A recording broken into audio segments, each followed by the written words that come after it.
महिला अचानक चिल्लाई और जल्दी से अपने हाथ में पकड़ी पानी की बोतल फोड़ दी। उसे महसूस हुआ कि कुछ उसके पेट में घुस गया था। उसकी नजर अपने निचले शरीर पर गई और अगले ही पल उसे समझ आ गया कि वह बड़ी मुसीबत में फंस गई है। अगर समय पर कुछ नहीं किया गया तो उसकी जान भी जा सकती थी। उसका घबराया हुआ चेहरा तुरंत पास खड़े पुरुष का ध्यान खींच लाया। जब पुरुष को सारी बात समझ में आई तो उसे भी हालात की गंभीरता का एहसास हो गया। जैसे ही महिला उस अजीब जीव को बाहर निकालने वाली थी, पुरुष ने उसे तुरंत रोक दिया, क्योंकि उन्हें नहीं पता था कि वो क्या है। अगर वह जहरीला निकला और उसे कोई बाहरी चोट या उत्तेजना मिली तो हालत और बिगड़ सकती थी। पुरुष ने महिला को शांत करने की कोशिश की, लेकिन उसे कोई खास उपाय नहीं सूझा। आखिर उसने तय किया कि वो खुद जोखिम उठाएगा। उसने महिला की सफेद शर्ट का एक कोना उठाया और अपना हाथ उसके पेट पर रख दिया। पहले तो उसके चेहरे पर हल्की मुस्कान थी, लेकिन जैसे जैसे उसका हाथ गहराई में गया, उसने पेट से करीब आधा मीटर लंबा पानी का सांप बाहर निकाला। खतरा टलता देख महिला ने राहत की सांस ली। उसे अब समझ आया कि वो इस सुनसान जगह पर अकेले जीवित नहीं रह सकती। अब तो खाना भी उसके लिए एक बड़ी समस्या बन गया था। लेकिन तभी पुरुष ने पत्तों को अपने शरीर पर लपेट लिया और खुद को किसी बड़े जानवर की तरह खाना ढूंढने निकला। जब उसने भाला उठाकर पास के मोर की ओर बढ़ना शुरू किया तो महिला को समझ आ गया कि आगे क्या होने वाला है। उसे दया आई और उसने रोकना चाहा, लेकिन उसका भूखा शरीर उसे रोक नहीं पाया। जब आखिरकार खाना उसके मुंह में गया तो वह मोर के मांस से पूरी तरह मोहित हो गई। भले ही यह देखने में अजीब लग रहा था, लेकिन खाने में बिल्कुल चिकनाहट नहीं थी। एक निवाला लेने पर भी उसका मुंह खुशबू से भर गया और उसे सुकून मिला। उस पल महिला की बची खुची दया भी खत्म हो गई। पुरुष की मदद से अब उसे नहीं लग रहा था कि वह किसी वीरान द्वीप पर फंसी है, बल्कि ऐसा लग रहा था जैसे छुट्टियां मनाने आई हो। लेकिन ये खुशी ज्यादा देर नहीं टिक सकी। एक सुबह जब वह जागी तो उसने आसमान में एक यात्री विमान उड़ता देखा। विमान को देखकर उसे लगा कि अब वह इस मुसीबत से बच सकती है। वह तुरंत पुरुष के पास गई, लेकिन शराब के नशे में धुत पुरुष को जगाना आसान नहीं था। फिर महिला ने एक साहसिक फैसला लिया। वह जानती थी कि सभी के फोन की बैटरी कम है, लेकिन उसने अपने साथी की शर्ट से एक छोटी सी लाल सिग्नल गन निकाली। जैसे ही उसने आकाश की ओर निशाना लगाया, पुरुष ने उसे धक्का दे दिया और वह जमीन पर गिर गई। सिग्नल गोली भी दिशा से भटक गई और पास के पेड़ की चोटी पर जाकर गिरी। महिला यह सब स्तब्ध होकर देखती रही, क्योंकि बंदूक में सिर्फ एक ही गोली थी, यानी अब उनके पास मदद की आखिरी उम्मीद भी खत्म हो गई। जागने के बाद पुरुष ने जमीन पर पड़ी खाली सिग्नल गन उठाई और तुरंत समझ गया कि क्या हुआ था। वह उसे डांटा नहीं, बल्कि महिला ने उससे पूछा कि उसने उसे क्यों गिराया। तभी महिला ने फिर से आसमान की ओर देखा, लेकिन अब उसके साथी के चेहरे पर आत्मविश्वास था। उसने गुस्से में आसमान में उड़ते विमान की ओर इशारा किया और बताया कि उसकी गति 600 मील प्रति घंटा थी, यानी वह बहुत तेज था और शायद परमाणु धमाका भी उसे न दिखा पाता। सिग्नल गोली तो दूर की बात थी। अब दोनों को एक ऐसी जगह ढूंढनी थी जो ऊपर से आसानी से दिखाई दे सके, ताकि कोई बचाव विमान अगर गुजरे। समुद्री डाकुओं का ध्यान उन पर चला गया। वे बिना कुछ कहे मोटर बोट से उनका पीछा करने लगे। पुरुष ने अपनी जान जोखिम में डालकर नाव चलानी शुरू की, लेकिन आधुनिक तकनीक के सामने वह हार गया। पीछे से आए समुद्री डाकुओं ने उन पर बंदूक तान दी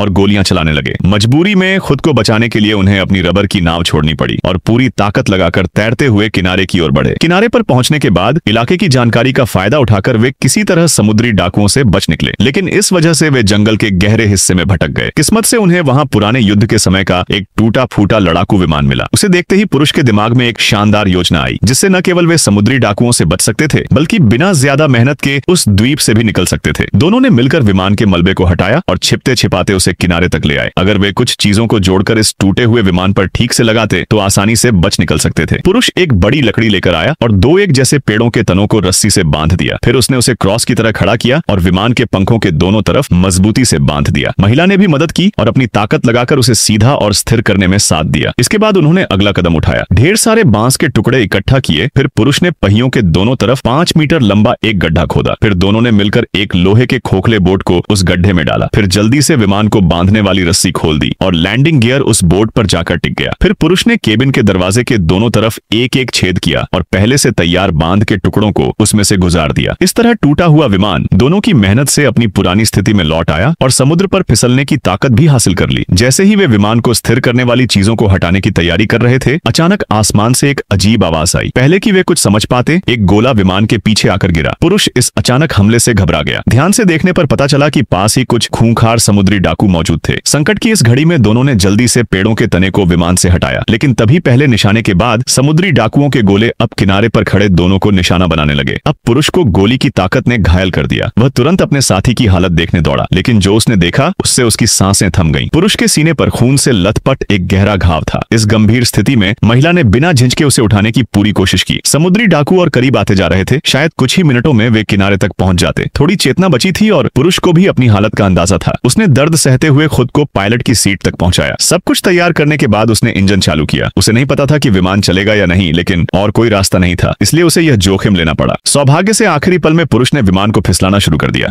हर गोला समुद्र के किनारे पर गिर रहा था। यह देखकर समुद्री डाकुओं का सरदार खुद सामने आया और दोनों को सबक सिखाने की तैयारी करने लगा, जिसे वे जिंदगी भर याद रखें। जहां लैंडिंग से पहले विमान को उड़ाना जरूरी था, वहां अपनी सालों की ड्राइविंग कुशलता से पुरुष ने जोर से नियंत्रण खींचा और आखिरकार फिसलते विमान को समुद्र की सतह से ऊपर उठा लिया। लेकिन तभी समुद्री डाकुओं के सरदार ने अपनी तोप का निशाना सही कर लिया। इसके बाद पुरुष ने विमान उड़ाकर उस द्वीप से मुक्ति पाली, जहां वे 6 दिन और 7 रातें फंसे रहे।